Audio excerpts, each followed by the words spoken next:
Hello বন্ধুরা, কেমন আছে সবাই? আজকে নতুন একটা ঘরোয়া পদ্ধতিতে রেসিপি নিয়ে চলে আসলাম। ব্রেড দিয়ে মালাইকারি তৈরি। তার জন্য কি দুধ জালে বসিয়ে দিয়েছি। জাল দিয়ে কি দুধটা ক্ষীর তৈরি করে নিতে হবে। এতেই কি দিয়ে দিচ্ছি পরিমাণ মতো চিনি দিয়ে কি জাল দিয়ে দেবো দুধটা। দেখো বন্ধুরা, ব্রেডগুলো কি একটা গোল রাউন্ড শেপ দেওয়া হয়ে গেছে। এবার কি এগুলো কি বেলে নেব।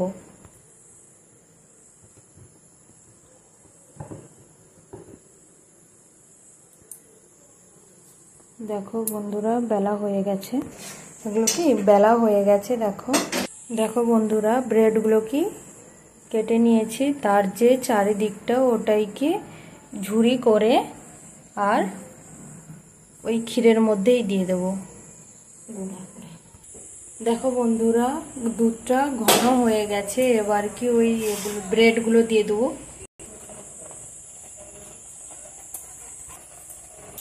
দেখো বন্ধুরা, হয়ে গেছে। এবারে কি ঘি দিয়ে দিচ্ছি ওপর দিয়ে। দেখো বন্ধুরা, এই ব্রেডের উপরে কি ক্ষীর দিয়ে দেবো।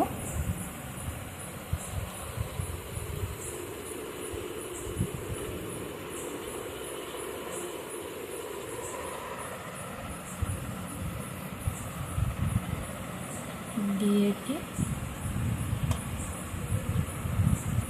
গোল করে নিচ্ছি। দেখো বন্ধুরা, ক্ষীর দিয়ে আর মুড়ে কি প্লেটে সাজিয়ে নিয়েছি। এবার কি ওপর দিয়ে জাল দেয়া দুধ ছড়িয়ে দেব।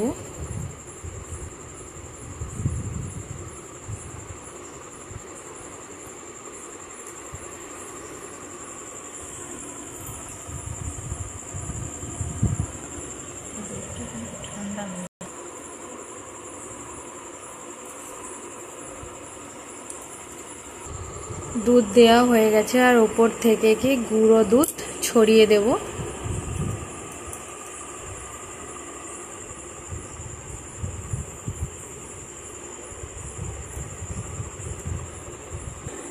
গুঁড়ো করে রাখা আমন্ড আর কাজু বাদাম উপর দিয়ে ছড়িয়ে দেব।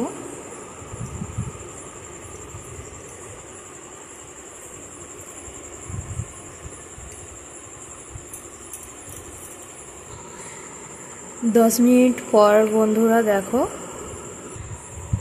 পরে কি খেয়ে দেখলাম খুব সুন্দর হয়েছে আর খুব সুন্দর নরম হয়েছে। তো তোমরাও বাড়িতে এরমভাবে বানিয়ে খেয়ে বলবে কেমন হয়েছে। তো ভিডিওটা এই পর্যন্ত। ভিডিওটা ভালো লাগলে লাইক, কমেন্ট, শেয়ার আর চ্যানেলটা সাবস্ক্রাইব করে দেবে। টাটা সবাইকে।